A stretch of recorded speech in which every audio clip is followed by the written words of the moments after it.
Okay, congratulations. Another one, you knocked it out of the park. Being a fan of the television series, what was it about it that you thought, you know what, I want to bring this to the big screen? Well, that should have, you know, sent me away from, because it's not like the most not logical thing to bring to the screen, because part of what we loved about it, what I loved about it, was just the strangeness of it, you know, the weird phenomenon of it, you know, something. Part of it was the time, you know, being a weird teenager at that time, going home in Burbank and watching this strange supernatural. So that was what was, it's more about a feeling than actually remaking it. So we just tried to capture the weird soap opera style and acting of it, and it's a strange thing to try to do. Yeah, but it's funny because, you know, great dysfunctional family here. Does it make us feel any better that our family maybe isn't as dysfunctional?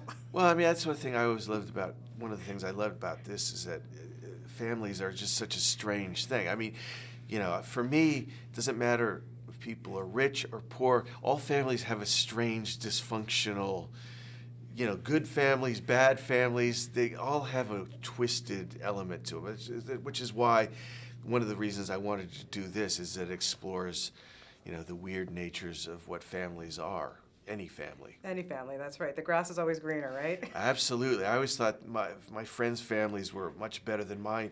Then you'd kind of dig into the surface and it's like, they're all weird. Exactly. Yeah. All, you know, good for your Doesn't matter movies. what nationality, Italian, Spanish, they all got problems. Everybody's the same. 8th collaboration with Mr. Johnny Depp. I mean, what can I say? You guys are like joined at the hip. Your brains must work in the same way. But is there anything that when you get on set with that man, is he still surprising you?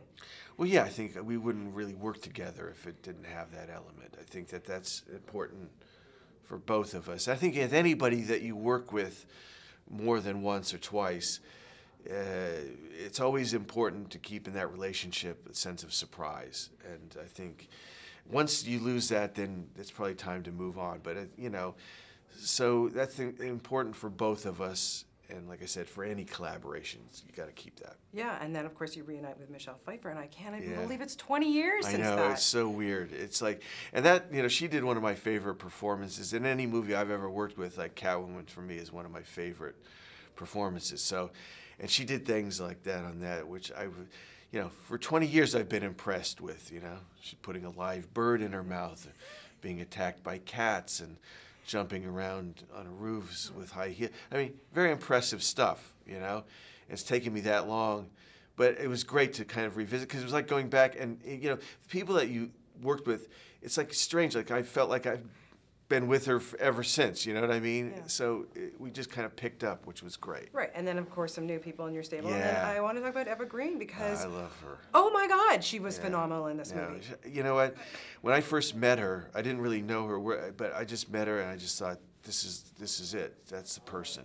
Yeah. She's got that kind of quality, which is good for that character, but also this kind of quality that I like. And she's like an old-time movie actor. It's like somebody, like in this day and age where you know everything about everybody, she's still got a sense of mystery about her, which, you know, is like something that is lacking in our modern day and age. You know, it's something that I find quite, you know, strong and alluring, is that somebody with a sense of mystery and power to them, and, you know, she's really a great surprise. She was fantastic. Obviously, very important for you to work in an environment where you have real sets. I mean, that must just be a gift to do something. Well, yeah, I mean, it's hard when, you know, I've done both with a lot of green screen, but a project like this where you're trying to create a weird vibe, and not a lot of the cast knew what Dark Shadows was, so it felt like it was important, you know, because Colin Wood is such a character in it, that it's something that not only the crew, but the actors, everybody could kind of get the vibe of it. And so it's extremely helpful to have sets, yes. Yeah. Okay, so Tim, if you could come back in 200 years and visit your descendants, what would you be hoping to find?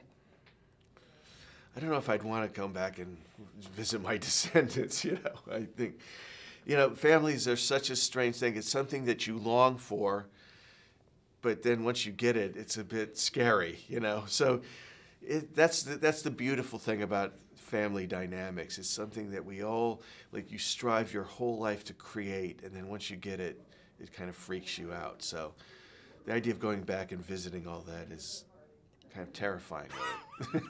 I hear you for sure. Of course, coming up next, not until the fall, but we're going to see, feature length of Frankenweenie. And my God, it took this long to make it into a feature, but obviously so close to your heart. What was it like to bring that back to life? That's great. I mean, it's funny because a lot of things that are in your heart take a long time to make. I mean, Nightmare took 10 years.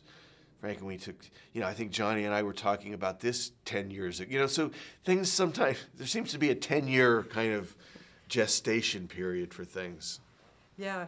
And really, just to work on that, though, that was great. It had to have been a real special one for you.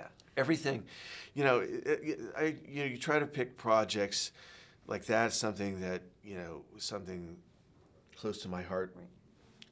Even something like Dark Shadow, you take something that's meaningful in your life, and that's the thing. It's so it's less about remaking something. It's more about kind of trying to capture a spirit of something that had a lot of impact for you. Yeah.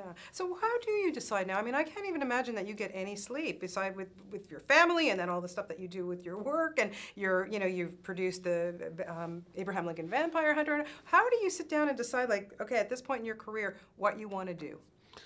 Well, it's a bit odd this year because you wouldn't bunch them up like this. I mean, you'd have a bit more breathing room, but projects take on a life of them, so you're lucky to get them done at any time. So you kind of strike while you can.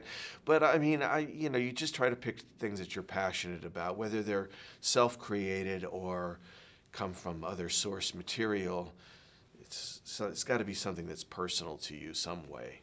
Yeah, that's always important. Yeah, you were recently in Toronto for the retrospective that TIFF put on for your work, and when you go there and you stand back and you look at the body of work that you've given us, I mean, does it amaze you, really? Because honestly, you really are such a phenomenal. I'm amazed that all that stuff still hangs. I never, I didn't realize I kept all of my rejection slips from Disney and, pink slips, and I mean, I'm not that organized. No, but it was amazing. I mean, it was a bit of an out-of-body experience, because it's all stuff you do and stick in a drawer and never really think about. So, yeah, I mean, it was quite special and surreal.